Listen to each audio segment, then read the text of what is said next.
آج اس کے ساتھ کیا موازنہ کیا جا سکتا ہے؟ یہ کیا موازنہ ہے جو آج ہم دنیا میں کر رہے ہیں؟ اور پھر بھی کہتے ہیں جی احتساب ہوگا. کس چیز کا احتساب؟ ایسے احتساب پر تو حکمرانوں کو شرم آنی چاہیے تھی. صوبہ خیبر پختونخوا میں انہوں نے خود ہی ایک احتساب کمیشن بنایا. جب دیکھا کہ اس احتساب کے شکنجے میں خود ان کے منسٹرز آ رہے ہیں اور حکومت آ رہی ہے، تو پھر اس کے اختیارات ختم کر دیے اور اگلی حکومت آئی تو کمیشن ہی ختم کر دی. فارن فنڈنگ کیس ہو، بی آر ٹی کا مسئلہ ہو پشاور کا، بلین ٹریز کا مسئلہ ہو، کیوں عدالتوں سے اسٹے لے رہے ہیں قدم قدم پر کہ ہمارا احتساب نہ کیا جائے؟ ریکویسٹ کرتے ہیں ہم سے کسی ایک قانون کا سہارا لے. تو یہ احتساب اب اپنا اعتماد کھو بیٹھا. ہم تو پہلے ہی اس کے قائل نہیں تھے، لیکن ہماری بڑی پارٹیاں جو ہیں وہ اس قانون کو برقرار رکھنا چاہتی تھی. آج وہ بھی پشیمان ہیں.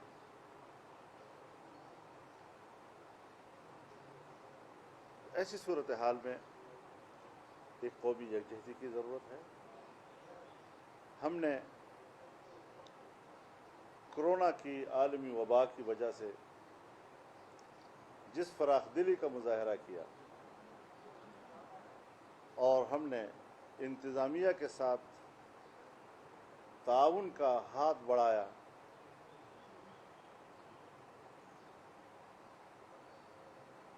اور حکمران بھی کہتے تھے کہ یہ وقت ہے یکجہتی کا، ہم نے مل کے لڑنا ہے.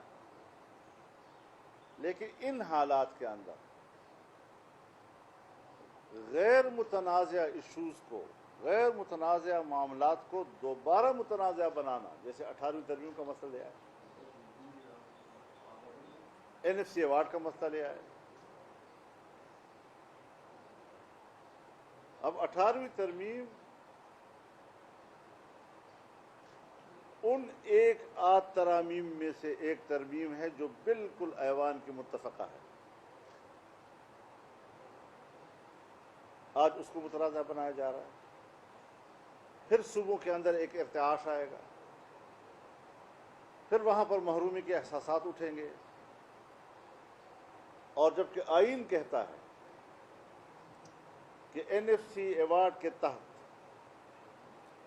صوبوں کے حصص کو کم نہیں کیا جا سکے گا، آئین صوبوں کے حصے میں کسی بھی طرح کی کمی کو تسلیم نہیں کرتا. یہاں دباؤ ڈالا جا رہا ہے کہ صوبے اپنے حصے کم کریں. فاٹا کے عوام کو دربدر کر دیا گیا ہے. کوئی انتظام وہاں نہیں ہے، کوئی پولیس نہیں ہے، کوئی انتظامیہ نہیں ہے. اور میں آپ کو یہ بتا دوں کہ پورے فاٹا میں لینڈ ریفارم تھے ہی نہیں، لینڈ ریکارڈ ہے ہی نہیں، سوائے 1 یا 1.5% علاقے. تو اس زمانے میں کہیں انگریز نے اپنی ضرورت کے لیے کیا تھا. آج وہاں کوئی پٹواری بھی نہیں ہے.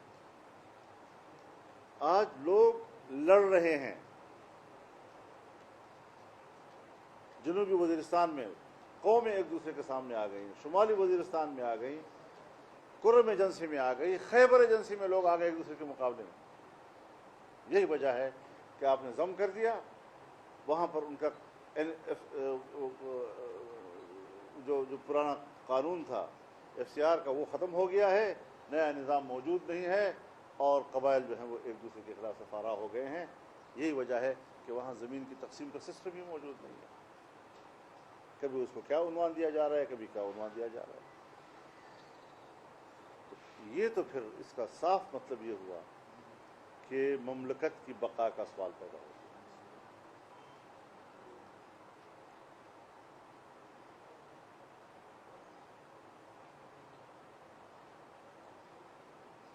جن اداروں کی ذمہ داری اسٹیٹ کا تحفظ ہے،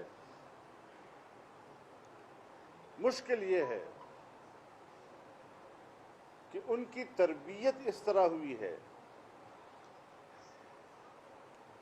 کہ دفاعی قوت سے اسٹیٹ کو تحفظ دیا جا سکتا ہے،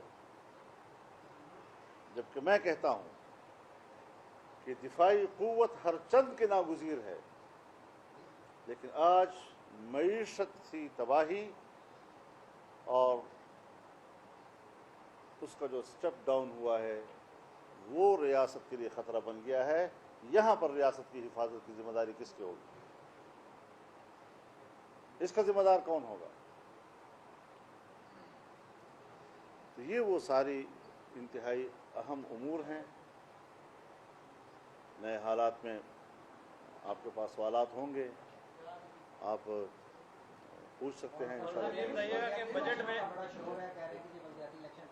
ہمیں بلدیاتی الیکشن نہیں چاہیے، ہمیں جنرل الیکشن چاہیے۔ یہ جعلی اسمبلیاں ہیں، جب تک یہ جعلی اسمبلیاں موجود ہیں، اس ملک میں بلدیاتی الیکشن کی طرف لوگوں کو متوجہ کرنا، ان کے قومی اسمبلی اور صوبائی اسمبلیوں کے ووٹ کے حق سے ان کو دستبردار کرنے والی بات ہے۔ دو بیوروکریٹس دے دیے گئے ہیں جنوبی پنجاب کا نظام چلانے کے لیے، ایڈیشنل چیف سیکرٹری اور ایڈیشنل آئی جی، اس کے بارے میں کیا ہے؟ میں نے اس کو اسٹڈی تو نہیں کیا ہے، لیکن یہ آدھا تیتر آڑ بٹیر والی بات ہے۔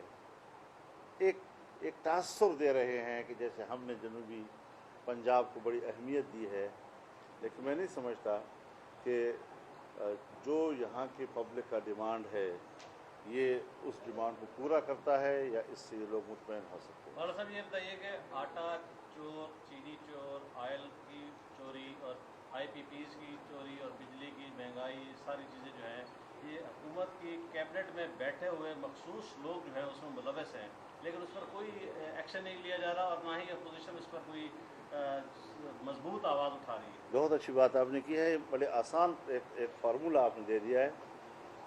ہم چوروں کی تلاش میں ہیں، ہم چوروں کو پکڑیں گے، چور مل نہیں رہے، تو اب تو چور مل گئے نا، اب تو تمہارے کابینہ میں بیٹھے ہیں، تو جلدی سے پکڑ لو ان کو، اگر تم واقعی چوروں کو پکڑنے کے لیے آئے ہو تو، ورنہ پھر کہہ دو کہ ہم ڈرامہ ہیں اور صرف ایک لفظ سے ہم قوم کو مطمئن کرنے کی کوشش کر رہے ہیں۔ اس طرح قوم مطمئن نہیں ہوا کرتی تھی۔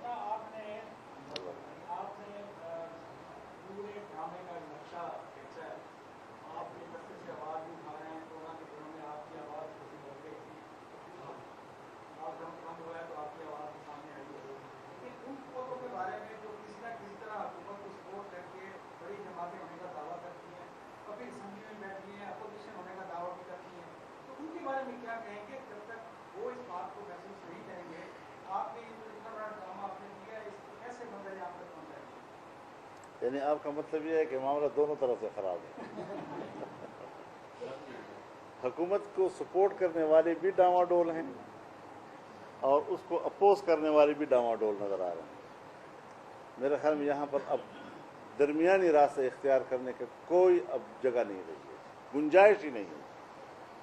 واضح طور پر یا حکمرانوں کے ساتھ کھڑا ہونا ہوگا یا پاکستان کے ساتھ کھڑا ہونا ہوگا، اس بیچ میں کوئی جگہ نہیں ہے۔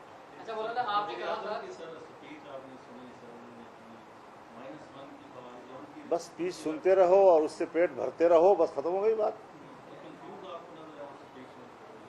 حضرت تو کنفیوز ہیں، کبھی اس طرح کبھی حکمران، میں تو کہہ سکتا ہوں، اپوزیشن کہہ سکتی ہے، خود حکمران یہ کہے کہ ہمارے پاس 5 یا 6 مہینے ہیں، یہ ان کے ذہنی شکست خوردگی کی بات ہے۔